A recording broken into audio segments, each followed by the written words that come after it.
I originally started as an actor. When I was younger, I trained as a kid and got all the way through high school and college and was absolutely sure that that's what I wanted to do. And I moved to New York shortly after graduating, and it came to my attention that I really should be doing comedy because nobody took me seriously when I tried to audition for Lady Macbeth for some reason that I still can't quite totally fathom. So I joined an improv group, which was one of the major improv performing groups in New York at the time, and started doing commercials and waitressing to support the improv group and doing commercials to support the improv group because the improv group didn't make much money. And the improv group then sort of transmogrified into a sketch comedy group, and I found myself producing the sketch comedy group without really knowing what producing was, meaning I begged my relatives for money, and then we would put up a show and I would facilitate that process.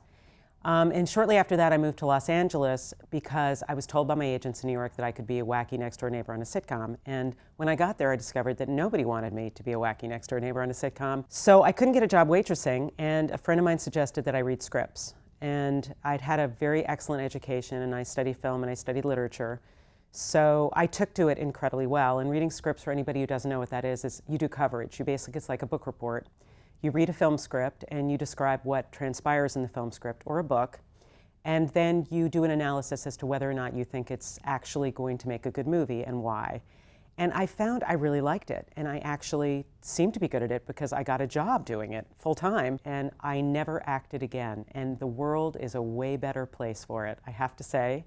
But it has always helped me as I've moved ahead because it gave me an understanding of what actors do.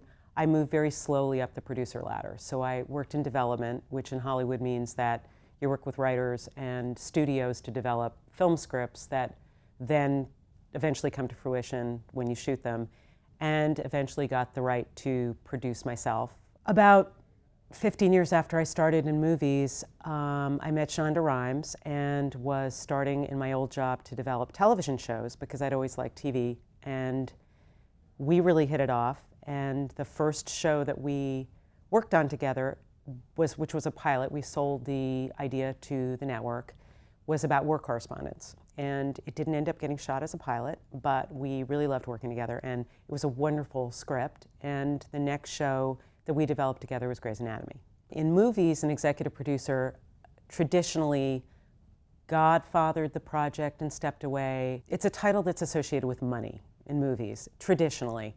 And now it's also got to do with somebody who's not fully involved on the ground in a movie.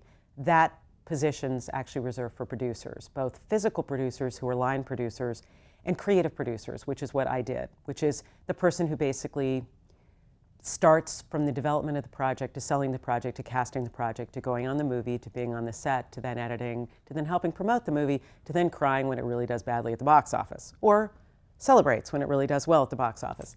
An executive producer in television does that job, but it's called an executive producer. TV, there are a couple things which are just basically different. One is that the pace is definitely faster, and you're making a little movie every week.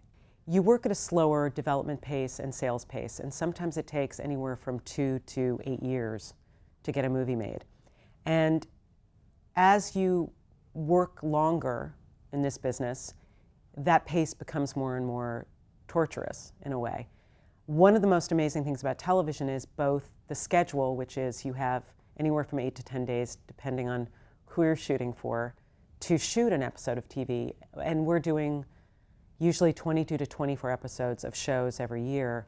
That's breakneck speed. And it's, for somebody who came out of improvisation, it's the best.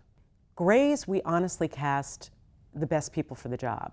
And as it turned out, some of the best people for the job, the head of the hospital turned out to be an African-American man. He was the best guy for the job. We did know that we wanted it to be diverse, and we did know that we wanted a multicultural feeling to it because that really is modern society.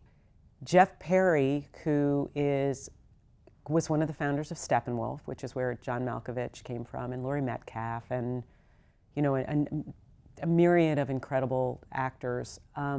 We were incredibly fortunate to be able to cast him as Meredith's dad, and he came in and out. And when we were casting Scandal, his name came up, and we all looked at each other and said, "Oh my God, that's genius," because it's the opposite character. There was an initial feeling of, well, wait, that's Meredith's dad. He's milquetoasty and a little nebbishy. And God bless Jeff Perry, he put on a power suit. And we got directions to be a little more Rahm Emanuele, you know, and less soft. And he kicked it. I think one of the fun things for fans is spotting different people that you recognize and seeing them transformed and enjoying them in a whole nother life. I firmly believe that if you're a good waitress, if you're a good waiter, you might be a very good executive producer, because a lot of what producing takes is an ability to literally fill the gap.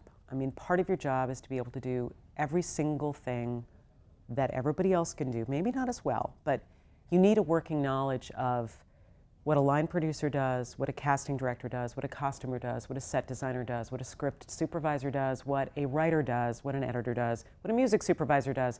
Because at any given point, when the creator of your television show has her hands full, you have to fill in. Very often what you are is you're kind of almost like a stress sponge.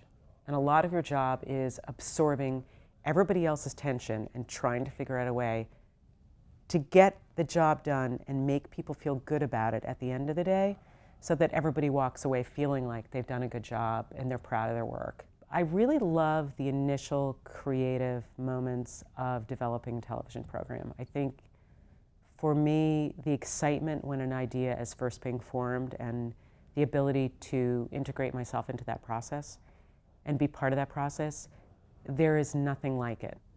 When you see the entire thing come together and you're sitting in a final mix, that's probably the best part, you know?